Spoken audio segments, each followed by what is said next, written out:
谁能想到就在眼前的仓库内，竟然藏着一辆稀有的兰博基尼乌拉科呢？车子被车主保存得非常的好，外表没有什么锈蚀的地方。可当打开发动机舱时，发现虽然整体看起来还不错，但是发动机却不能启动，正时皮带也是松的。这一下就让麦克的心提了起来，他按耐住不安的心理继续检查车子，发现车子的另一侧离墙非常近，根本看不到车子另一边的情况，甚至车子还不能移动，因为车子的刹车是一个抱死的状态，并且车子在这里一停就是6年，这让麦克的心都差点跳了出来。可当看到内饰时，却让他惊喜，内部的装饰竟然如此的干净，里面都是用高端的真皮包裹的，坐进去的感觉那是相当的好。可不该发生意外的时候，意外发生了。当麦克踩下离合器踏板时，却发生了问题，踏板紧贴着地板没有反应，甚至都没有车辆的维护记录。这时以麦克的经验来说，要买这辆车他就是疯了。要知道他此时不是在本地购买车子的，他是身在千里之外的波兰。之所以跑到国外来买车子，是因为麦克当地的这款兰博基尼乌拉科太贵，都在4万英镑以上的价格，所以麦克就扩大了搜索范围。终于波兰的一位朋友帮他找到了这辆车，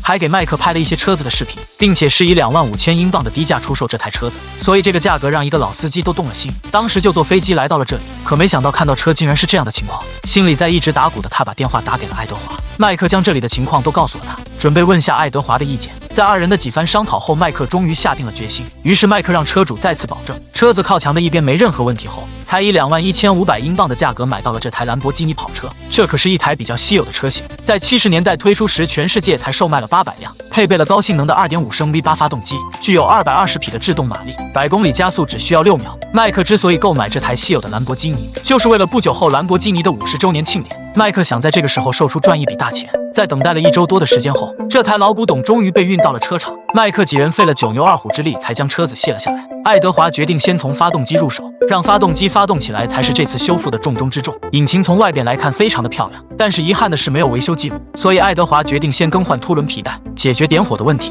这次的拆卸过程比较复杂，至少要1天多的工作时间。如果要聘请专家来做这件事的话，可能要花费2000多英镑的价格。但有爱德华这个机械师在，这笔钱就省下来了。当他将车子架起来时，却发现车底的软管出现了漏油的现象，这有可能就是离合器踏板失灵的问题所在。当有人踩下离合器时，液体就会从下方的孔洞漏出，这就是离合器踏板一直在地板的原因。爱德华为了处理更加方便快捷，就先把附近的零件先拆解下来，然后将车壳和底盘彻底分离。这时整个巨大的引擎就暴露在眼前，没想到竟然如此的大，光这个发动机应该就值不少的马内。爱德华先将坏掉的软管切除，让麦克去购买新的，然后爱德华决定把发动机和变速箱分开，进一步了解离合器的状况。爱德华其实是一个讲究哥，每次维修拆卸的都非常的利索摆正。当他把引擎和变速箱分离时，就可以发现里面的弹簧已经掉了下来，这个看起来已经被严重的腐蚀，而且这辆车已经行驶了5万英里的里程，里面的部件都已经磨损得很厉害，所以这些都必须重新换新。在等待新的零件到来的同时，爱德华准备修复正时皮带松动的问题。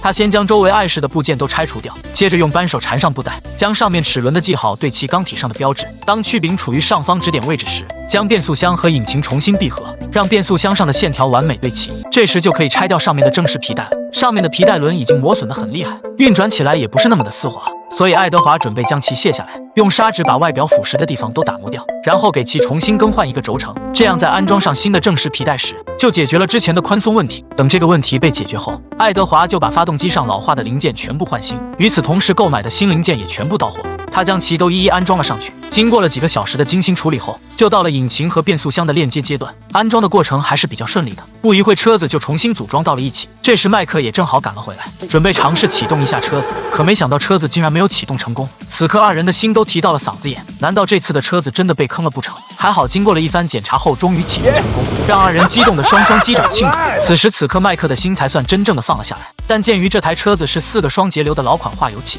想让它与发动机完美的运转，爱德华请来了一个专业的调节师傅，他用专业的仪器进行检查，经过不断的调整，直到仪器上显示18时，才可以正式的调节化油器了。师傅拿着一个很奇怪的工具，用螺丝刀调整放气螺钉来平衡，使得所有的8个气缸进气量相匹配，这是一个非常耗时而关键的一步。通过了师傅几个小时的精心调节后，发动机的声音听起来就好听了好多，而且专家调节一次的费用也不便宜，竟然收取了500英镑的报酬，但调出来的效果是显而易见的。就此，这台稀有的兰博基尼乌拉科就修复完成了。这次购买车子花费了21380英镑，光运费就花了3000英镑，杂七杂八的费用加买车总共花费了27236英镑。修复一辆这样的车子的费用还是很高的，但就算这样，还是有很大的利润空间。麦克二人开着修复好的车子，参加了由350辆兰博基尼组成的环游意大利750英里游行盛典。这里有各个年代不同款型的兰博基尼，麦克二人在里面也一点都不丢面。等着兰博基尼50周年庆典结束后，麦克也迎来了一位大客户，这可是一个有钱人，开来的代步车都是迈凯伦。可没想到越有钱的人越抠门，当麦克要加38000英镑时，